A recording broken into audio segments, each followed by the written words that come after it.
Kenapa kita perlu menjaga zikrullah? Supaya hidup itu tenang, pilihan-pilihannya tenang. Mau pilih apa saja tenang. Bapak saudara makan Allah, kita ambil zikir la ilaha illallah. Nabi mengatakan afdalul zikri la ilaha illallah. Zikir yang paling afdal adalah la ilaha illallah. Itu terjemahannya. Kalau maknanya lebih dalam dari itu, afdalul zikri itu kalau dimaknai zikir yang paling lezat, zikir yang paling nikmat adalah la ilaha illallah. Apa arti ilah sehingga Nabi mengatakan itu? Ternyata kalau orang betul-betul membaca la ilaha illallah, ilah salah satu maknanya adalah tempat hati bergantung, tempat hati nancap, tempat hati berkiblat, tempat hati condong. Jika kita katakan tiada lagi kecondongan hatiku, tiada lagi semua yang aku inginkan, yang aku cintai kecuali Allah. Inilah yang disebut oleh Imam Ibnu Athaillah kemerdekaan seorang hamba, hurriyatul abd. Baru disebut Abdullah. Maka orang yang menyebut la ilaha illallah, tiada lagi tempat kami bergantung, tiada lagi tempat kami memuja, tiada lagi tempat kami menyembah kecuali Allah. Di saat itulah dia menjadi merdeka. Oleh karena itu seorang mukmin jiwanya merdeka. Kalau bahasa kawan kami Ustadz Hanafi, gak ada lagi urat takutnya, gak ada lagi rasa takutnya kecuali kepada Allah. Yang punya zikir ini hanya ahli-ahli qalbu, bukan orang yang suka ceramah kayak saya ini, bukan yang suka debat, bukan yang suka menyalah-nyalahkan orang, membidah-bidahkan orang, enggak.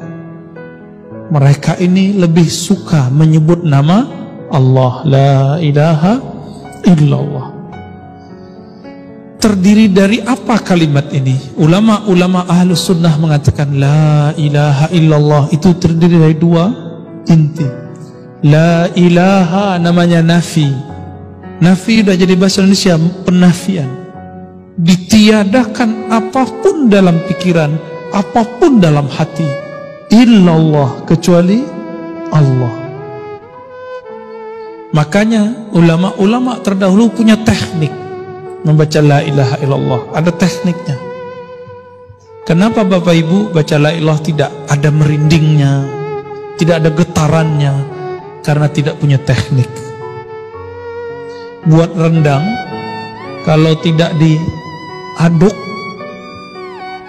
santan dan airnya pisah nggak Pak?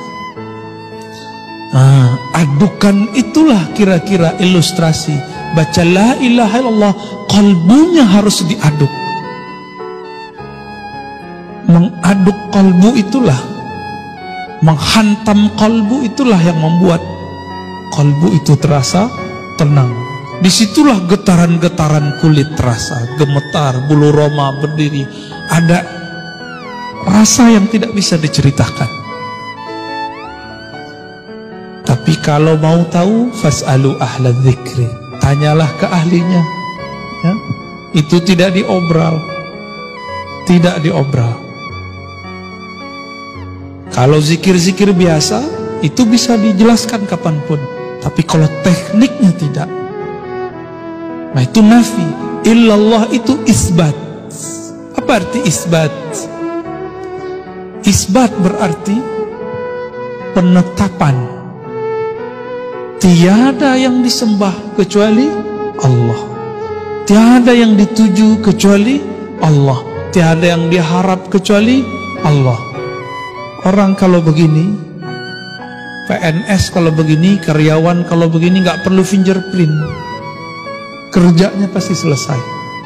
Kenapa sekarang harus pakai fingerprint, pakai daftar hadir? Karena orang-orang tidak serius bekerja. dia hanya takut ke atasannya,